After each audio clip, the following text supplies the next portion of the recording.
Welcome to episode 178 of EDH Commander Challenge. I'm your host, BT. Just an update from last week's big announcement. We've wrapped filming for the first episode of Vintage Vigilance. We're now just working on editing right now and such, and the release date of episode 1 should be coming by episode 180. At this time, I want to thank all of our EDHCC club members, aka our patron pledgehammers. You guys are the backbone of our channel, and without you, none of this would be possible. So from the bottom of my heart, thank you so much for your support. As for this week's episode, there are some stakes. As you know, Modern Horizons 2 came out recently. It just so happens that Jimmy, Josh, and myself all wanted to make a deck featuring this sweet Celestia general known as Silas Harvest's Hand. I mean, look at it. It's enchantress heaven right there. So we decided to have a 3-person EDH match that we were originally going to show today. Unfortunately, the game went nearly 6 hours, and then I had to drop out as I had to go to work, removing me from the running. So Josh and Jimmy decided to restart and have a new 1v1 game with random decks, with the winner getting to build the deck. And just because they're both good friends who do so much for me, I bought a foil copy of Silas to award to the winner. Now then, let's go check out the game and those opening hands.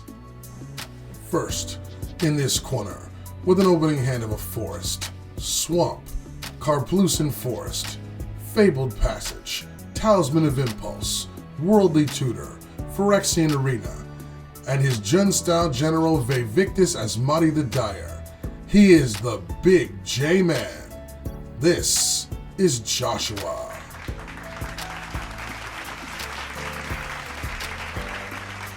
Next, in this corner, with an opening hand of an island, Dismal Backwater, Dimir Aqueduct, Lightning Greaves, Swiftfoot Boots, Dark Steel Ingot, Vampiric Rites, and his Dimir partner-style commanders, Armix Filigree Thrasher, and Silas Renn Seeker Adept. He is the unpredictable Jimmy.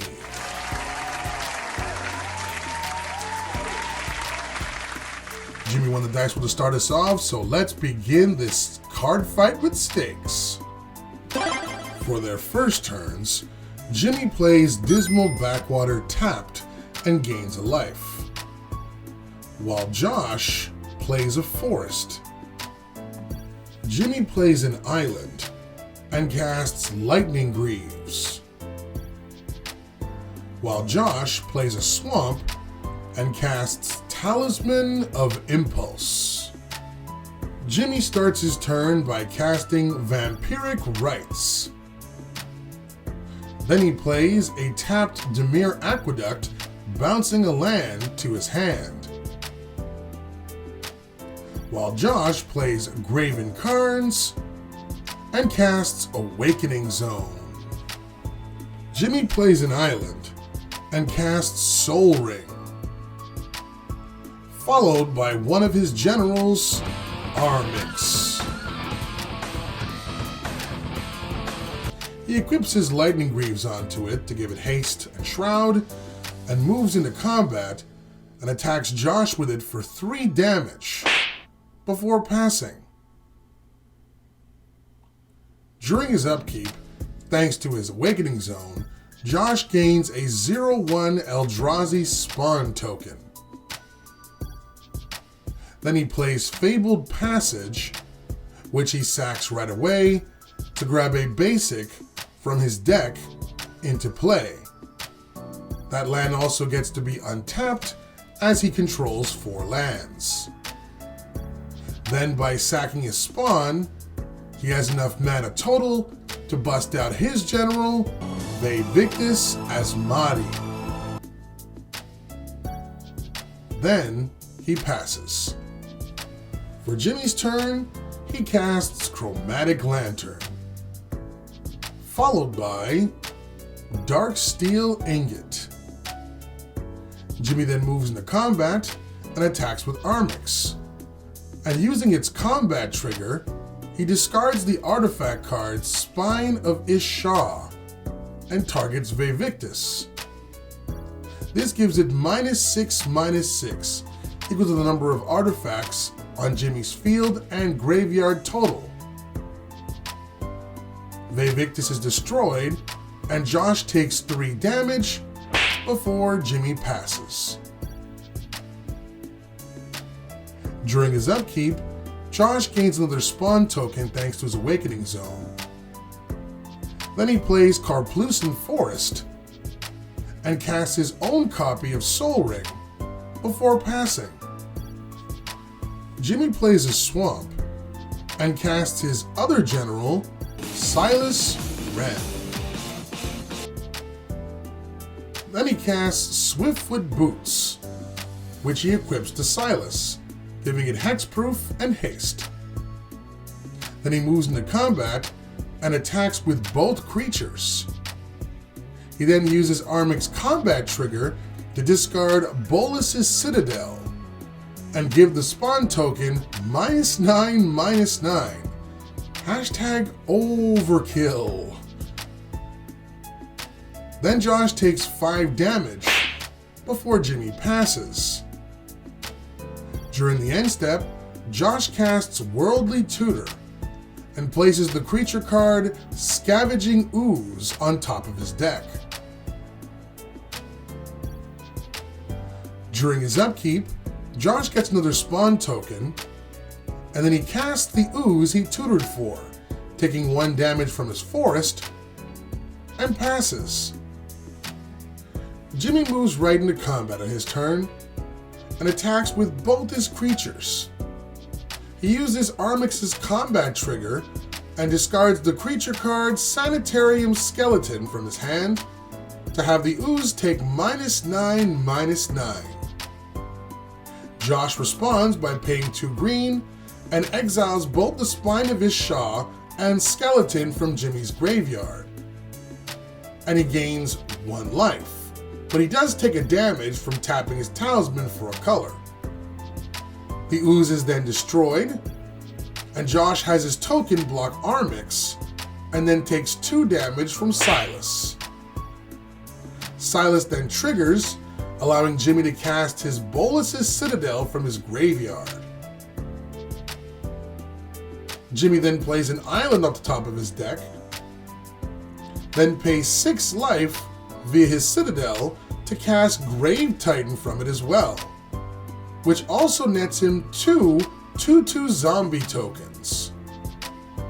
Jimmy sacks one of them to his rights to gain 1 life and draw a card.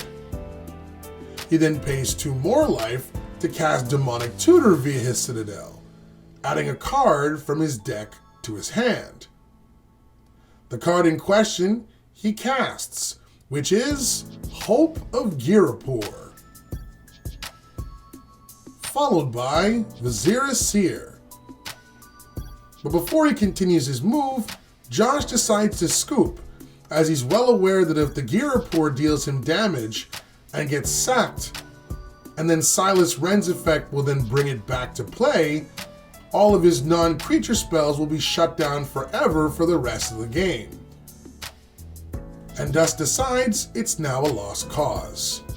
And thus Jimmy takes a near-flawless win and has a beautiful Celestia deck to make in his near future. Jimmy gave Josh no room to breathe at all this game. I guess he really wanted to make that Synthis deck. Armix especially shut down Josh's commander, and after Jimmy got the Bolus's Citadel, well, it was only a matter of time before he took the win. Josh was completely overwhelmed here. If only the Scavenging Ooze or Vaevictis had Shroud, I think he would have been okay. You agree with our picks? Let us know in the comments down below.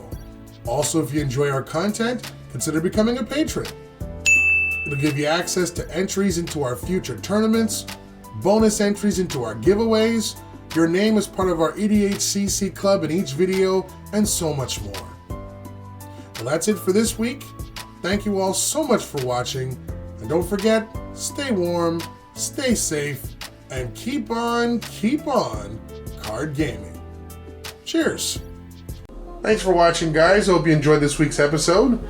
If you're a fan of EDH gameplay and you like whether it be 1v1 or multiplayer and you want to be part of the ever-growing Commander Challenge family, just make sure you smash the subscribe button and notification bell down below. We do weekly videos. Don't forget as well to like, comment, share our videos, but most importantly, enjoy them. On behalf of all of our members here, I'm your host, BT. Feel free to check out all of the videos in the channel, join our game, it's now your turn. Cheers!